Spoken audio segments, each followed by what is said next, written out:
Yesterday, something remarkable happened in Budapest.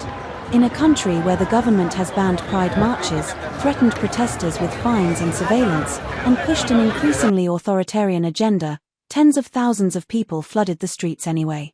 Flags waved, drums echoed, and chants rang out not just for LGBTQ+ rights, but for freedom, for dignity, and for a future where people aren't afraid to be themselves.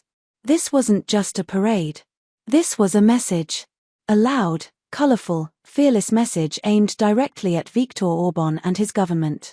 It said, "We're still here, we're not backing down, and you can't silence us." What unfolded wasn't just Hungary's biggest pride ever, it was one of the most powerful acts of civil defiance the country has seen in years.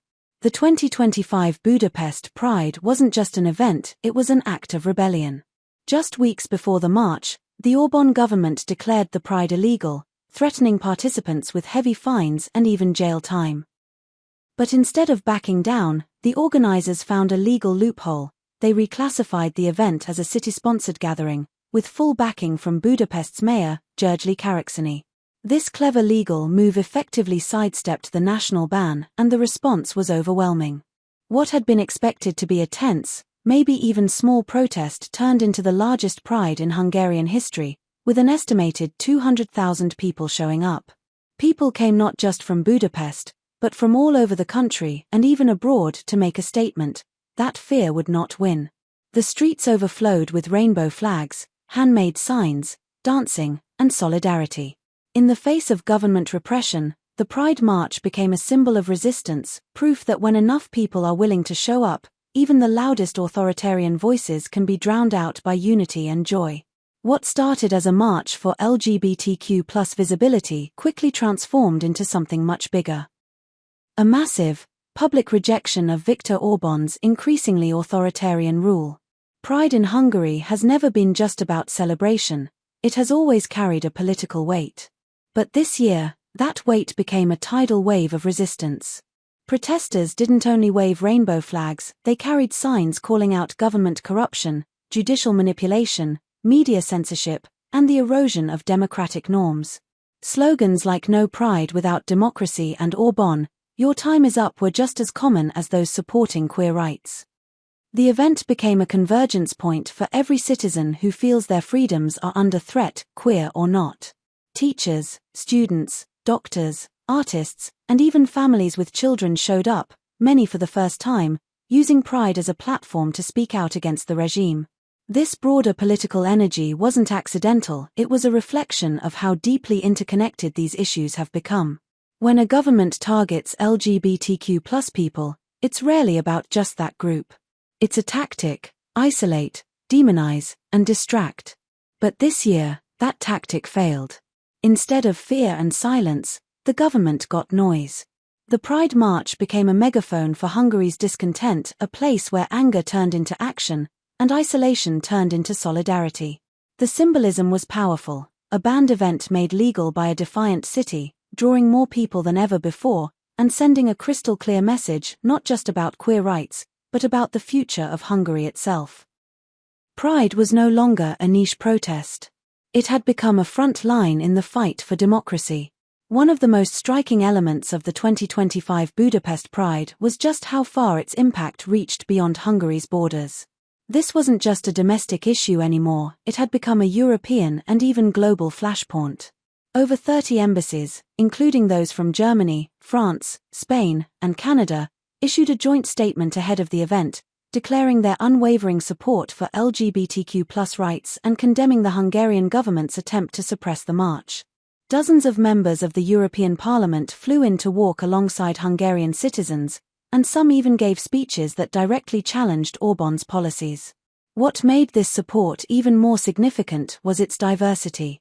This wasn't limited to traditionally liberal governments, countries from across the political spectrum came together, united by a single idea: that the right to peacefully gather, to love freely, and to express one's identity is not up for debate. Figures like Spain's Deputy Prime Minister Yolanda Díaz, well-known environmentalist Greta Thunberg, and international human rights organizations like Amnesty and Human Rights Watch lent their voices, amplifying the stakes of the march to a global audience. The message was clear: Hungary's LGBTQ+ community is not alone. The world is watching. And that matters, because international attention puts pressure on Orbán, whose government increasingly isolates Hungary from the democratic values of the European Union. It also gives hope to those within the country who may feel powerless. When you see foreign diplomats, global activists, and international press walking beside you, it tells you that your voice carries beyond the borders of your country. This solidarity wasn't performative. It was protective.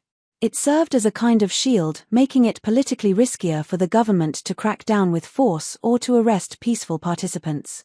And it turned what could have been a silenced protest into a loud, undeniable moment on the world stage. The presence of global allies transformed Budapest Pride into something much more than a local demonstration. It became a powerful reminder that the fight for freedom, dignity, and equality doesn't stop at national borders, it crosses them.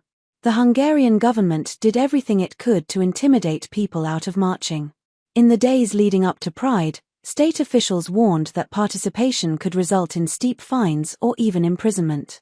Surveillance cameras equipped with facial recognition were visibly installed along the planned route, sending a chilling message: "We're watching you." Social media was flooded with anonymous threats, and government-aligned media ran segments painting participants as dangerous or immoral. It was a textbook tactic: weaponize fear to keep people home. But it didn't work. Instead of staying away, people showed up in greater numbers than ever before.